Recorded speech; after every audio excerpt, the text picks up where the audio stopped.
Was that last one recording? Sure was. Okay, good. Yeah, which one do you prefer? Oasis or Blur? Blur. What? Oasis, I mean Oasis. To find 50 better tunes than this, I think you can do it. Starts with E minor, Chief. No, it's not. It's in G. Well, I should know. I wrote it. What do you want to hear? Oasis. Song 5, Columbia. It's hard to know how to describe this because in an album full of relatively standard, straightforward rock tunes, with a possible exception of Shaker Maker, Columbia really sticks out as a very experimental tune in that it takes about 2 minutes to even start for the tune to become recognizable as a tune rather than just random feedback. But it's not actually random though. There's a lot of percussion, like very subtle percussion happening underneath all the layers of music. So it shows that Noel showed a real willingness to experiment even right back from the very start, and apparently this was the first tune that he wrote with Oasis. So I mean, if he had stayed on this course, we could have had a very different band. They might have hit some success, but I don't think they would have hit the success that of course they went on to get. The tune itself, I always assumed it was about cocaine because it was named Columbia. It turns out Columbia was the name of a hotel they stayed in. But clearly it's about, the effects of, experimenting with mind-altering substances.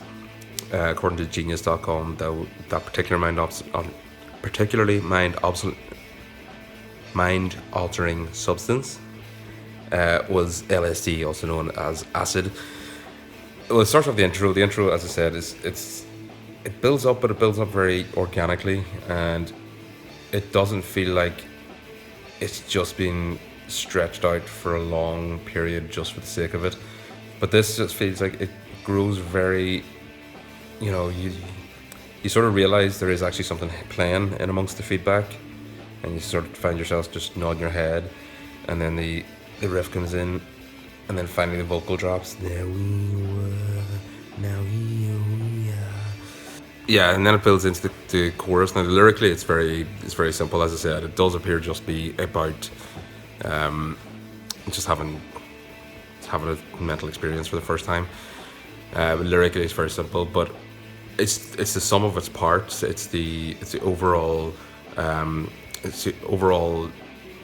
extrapolation of everything that they're doing. And again, they're only doing it with a very simple set of instruments. So this is imagine he had the instrumentation of Be Here Now on this tune. I don't think it would be anywhere near as good. I think the limitations that is placed upon it just make it much better than it should have been.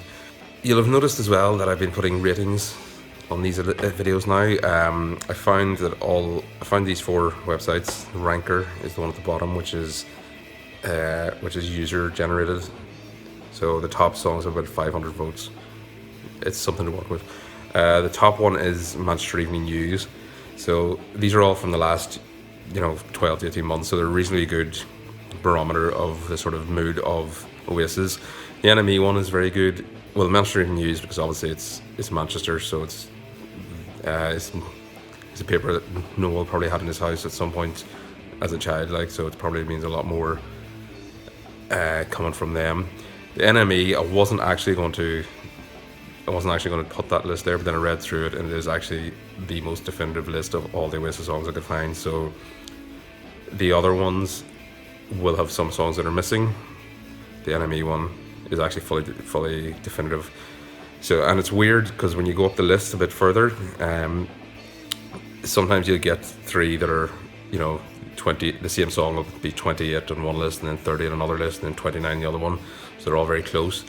But then you get one where one list puts it at number fucking 103 and the other list puts it at 26. So it's weird that songs by the same band, especially one as storied and as studied as Oasis, can have such a divergence of opinion about what their best stuff is. I put the Guardian one in there, and I'm not overly impressed by it. Again, it came out last year, so it's recent, but there was a massive dollop of snark in that writing. That's Alex Petridis. Like, I think the opening paragraph was like, which is the best Oasis song? Do Noel's lyrics actually mean anything? I've already discussed earlier in one of the earlier videos that he doesn't get the credit he deserves, and that's exactly what I was talking about. He doesn't get the credit he deserves for his lyrical content, and he really should. Just because some of the songs he writes are a bit nonsensical, and again, I'll go to Shaker Maker on that one.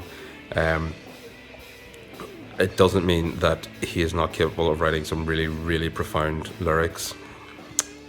This isn't a perfect example of that, but you know, Live Forever was, Supersonic was, Gas Panic is, Don't Look Back in Anger is. You know, he's got a capacity to write fantastic lyrics. Don't forget to like and subscribe with the bell. You can check out my acting and my podcasting, Father Ted podcast, and just a lot of my other stuff. Acting, podcast, other stuff.